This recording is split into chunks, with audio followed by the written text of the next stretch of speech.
ஆட்கள்கிட்ட சொல்லி விட்டாங்க. சொல்லி விடும்போது சொன்னாங்க, நாங்க ஃபர்ஸ்டே கொடுத்து விட்டுட்டோமே. ஃபர்ஸ்டே கொடுத்துட்டோம். இல்லையே, தேடி தேடி பார்த்தா இல்லை. அப்போதான் கல்லை தூக்கி போட்ட ஆளுக்கு ஞாபகம் வருது, ஃபர்ஸ்ட் ஒரு கல் செட் ஆகலை சொல்லி தூக்கி போட்டோம். இப்போ எல்லாரும் அந்த கல்லை தேட போறாங்க. எல்லாரும் தேடும் போது அது எங்கேயோ ஒரு குப்பையில, எங்கேயோ ஒரு பள்ளத்துல. இப்போ எல்லாரும் அதை தூக்கி அதெல்லாம் தொடச்சி கொண்டு வந்து வைத்த போது பாடுறாங்க, ஆகாது என்று தள்ளின கல் மூளைக்கு தலைக்கல் ஆயிற்று. அது கர்த்தராலே ஆயிற்று. அது நம்முடைய கண்களுக்கு. எத்தனை பேர் நம்புறீங்க? ஒரு கல்லுக்கு எப்படி செய்வார்னா பிள்ளைக்கு செய்ய மாட்டாரோ? அதனாலதான் ஸ்கூல்லையும் ஒதுக்கி வைக்கிறாங்க, காலேஜ்ல ஒதுக்கி வைக்கிறாங்க, கல்யாண வீட்டுக்கு போன ஒதுக்கி வைக்கிறாங்க எல்லாம். ஆனா ஒரு நாள் வரும்.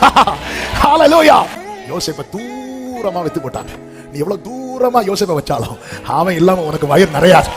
ஹல்லேலூயா. ஆகாது என்று தள்ளின கல். ஏமாமா நமக்கு தெரியாது, இன்னைக்கு தெரியாது, இன்னைக்கு புரியாது. ஆனால் நீ தெரிந்தெடுக்கப்பட்டதை உன் மனதில் வைத்து சொல்லு, கர்த்தர் எனக்கு இரக்கம் செய்வார், கர்த்தர் என்னை ரட்சிப்பார்.